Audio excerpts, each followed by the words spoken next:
We didn't hear gunfire, but make no mistake, there was a showdown on Capitol Hill earlier today. The White House claimed executive privilege and refused to allow the House Oversight Committee to question Deputy National Security Advisor Ben Rhodes over last summer's Iran nuclear deal.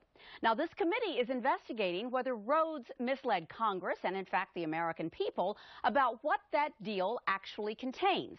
Alabama's 6th District Congressman, Republican Gary Palmer, sits on that oversight committee and joins us now from Washington. Ben Rhodes was put out there last year, Congressman Palmer, as a spokesperson to sell the Iran deal. So why can't he talk now? Well, it's interesting that as of Friday, we thought he was going to be at the hearing, and at the last minute, they claimed executive privilege. And what started the whole thing was an article in the New York Times Magazine in which he was fairly verbose. You would have thought that if he had that much to say to the New York Times Magazine, he could have appeared before our committee. Well, as briefly as possible, if you will, what is this House Oversight Committee trying to learn about the Iran nuclear deal now? Well, there's a number of things here. One, it's very evident that the Obama administration misled Congress and the American people about the timeline involving the deal. They led everyone to believe that this started after the elections in Iran, which they claimed were won by moderates who were interested in serious negotiations and being at peace with the U.S., when in fact the negotiations began well before the elections.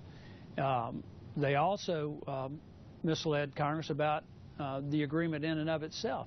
There was a framework already put together even before Secretary Kerry got actively involved. There were side deals. The Obama administration violated the Corker-Cardin law, which the president signed. That bill required that any agreements, any information related to the deal with Iran would be made available to Congress. That information wasn't made available. That has not happened, yes. What about John Kerry? Right now, you, as I understand it, you're rather bothered by the fact that John Kerry is encouraging American businesses to invest in Iran.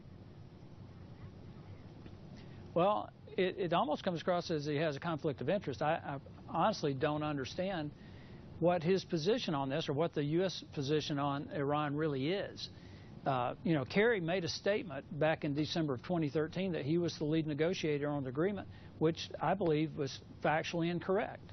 The framework was already in place before he got involved.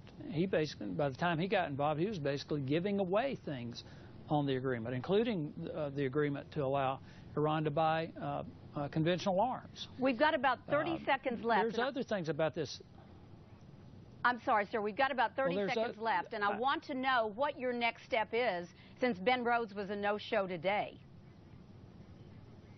Well, I think we've got to look into two things. One, in the New York Times Magazine article, it's very evident that they were using this deal to reset our relations with Israel, Saudi Arabia, Egypt, our Middle East allies. Plus, they promised 24/7 access to inspectors when, in fact, the last report from the International Atomic Energy Agency had less information than before the deal. And the Director General said that under this deal, they've got less ability to disclose information. Are we looking for more hearings on this? I believe we'll have more hearings, Pam. Representative Gary Palmer, we appreciate you joining us this afternoon from Washington.